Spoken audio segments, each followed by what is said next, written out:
Live news, खबर तो पक्की है। नमस्कार साथियों, जय हिंद। अभी हम बात करेंगे शिक्षक बहाली के विषय पर और TRE-1 के विषय पर।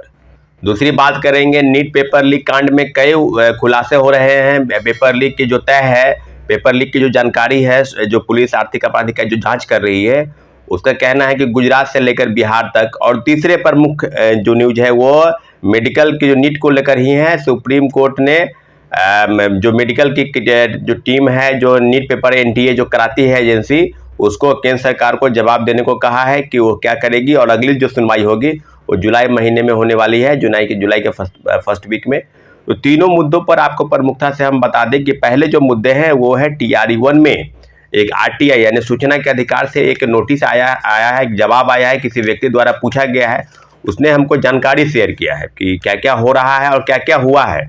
आपको हम बता दें कि TRE-1 में 1 to 5 यानी प्राथमिक शिक्षा के लिए जो सीटें थी, उसके लिए RTI से जो जवाब आया है कि कितने, यानी जनरल मेल में जो चयनित पुरुषों की संख्या है वो है 7949 यानी 7949 लोगों का, लगभग 8000 लोग जो है चयनित हुए हैं जनरल मेल में। जनरल फीमेल में 17795 यानी समझ लीजिए 2.5 गुना, लगभग 2.5 गुना के आसपास जो है महिला 17,755, लगभग 18,000 जो महिला है वो जनरल फीमेल में जो है सामान्य वर्ग की महिला वो चुनी गई है। दूसरे राज्य के चयनित, जिस पर काफी घमासान मचा है साथियों, दूसरे प्रदेश के कई लोग आए हैं और कितने चीजें जो सिर्फ RTI से जवाब आया है। मेल जो है 3909, लगभग 4000 मेल की संख्या है, और फीमेल की संख्या है 10,112, 10,000 के आसपास। तो ओवरऑल अगर आप बात करेंगे दूसरे प्रदेश का, तो टोटल संख्या लगभग 14,000 के आसपास सिर्फ 1 to 5 में है। तो अब वही बात है कि अगर 14,000 RTI के जवाब जो है बिल्कुल ऑथेंटिक जवाब होता है। RTI के जवाब में इधर उधर की जितने भी चयनित चीजें हैं, क्योंकि RTI के जवाब से आप कई चीजों को कोर्ट में या कहीं भी सरकार के समक्ष कुछ भी चुनौती होती है, कुछ भी देना होता है आवेदन, तो RTI के इस जो न्यूज है, जो RTI से जो आया है जवाब, उसको आप बना सकते हैं, उसको आप एक आधार बना सकते हैं।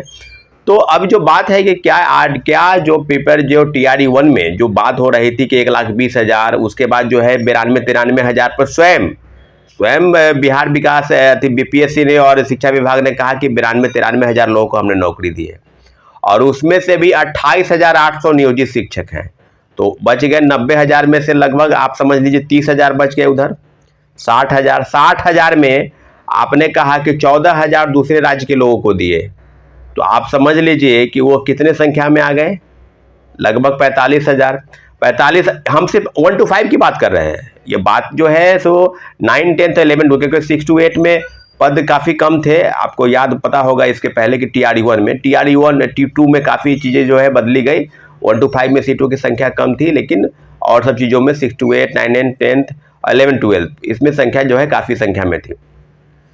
निश्चित रूप से जिस तरह की चीज़ों का खुलासा हो रहा है, उस बात से आप समझ लीजिए कि बिहार सरकार ने, आप किसी भी विद्यालय में चले जाइएगा तो जो आरक्षण है, जो 35% आरक्षण है बिहार के महिलाओं को मिलना चाहिए, क्या उस आरक्षण का नियम का पालन हुआ? क्या फर्जी डोमिसाइल सर्टिफिकेट बनाकर लोग बहाल नहीं हुए? दूसरे प्रदेश के कई में तो हमको वो बात नहीं कि क्षेत्रवाद को बढ़ावा देना है या बिहार के लोगों को ही नौकरी देनी है। ये आर्थिक अपराध इकाई अगर जांच बेहतर कर रही है तो जांच में थोड़ा समय दें, और निश्चित रूप से सारी चीज़ें जब दूध का दूध और पानी का पानी हो जाएगा तब परीक्षा लेने के लिए आ गया। लेकिन इतना जरूर है कि TRE-1 से लेकर TRE-3 तक जो बड़े पैमाने पर फर्जीवाड़ा हुआ, जो खेल मेल हुआ, उसका ही नतीजा है कि दूसरे प्रदेश के लोग गलत सर्टिफिकेट, डोमिसाइल फर्जीवाड़ा करके, और कई ऐसे अभ्यर्थी हैं शिक्षक बन गए, सीटेट फेल, STT फेल और फर्जी, और आज उनको जब बाहर का रास्ता दिखाया जा रहा है तो उसके जगह पर पूरक परिणाम के नाम पर जो धोखा और षड्यंत्र किया BPSC और शिक्षा विभाग ने, उसी का नतीजा है कि कई दर्जनों याचिका जो है कोर्ट में दायर है और कई मामलों की सुनवाई हो रही है। निश्चित रूप से माननीय उच्च न्यायालय के फैसले का हम लोग को सम्मान करना है, और पूरक परिणाम सरकार से न सही कोर्ट से जरूर मिलेगा, ऐसी हमको उम्मीद है। ठीक है साथियों, धन्यवाद, जय हिंद। लाइव न्यूज, खबर तो पक्की है।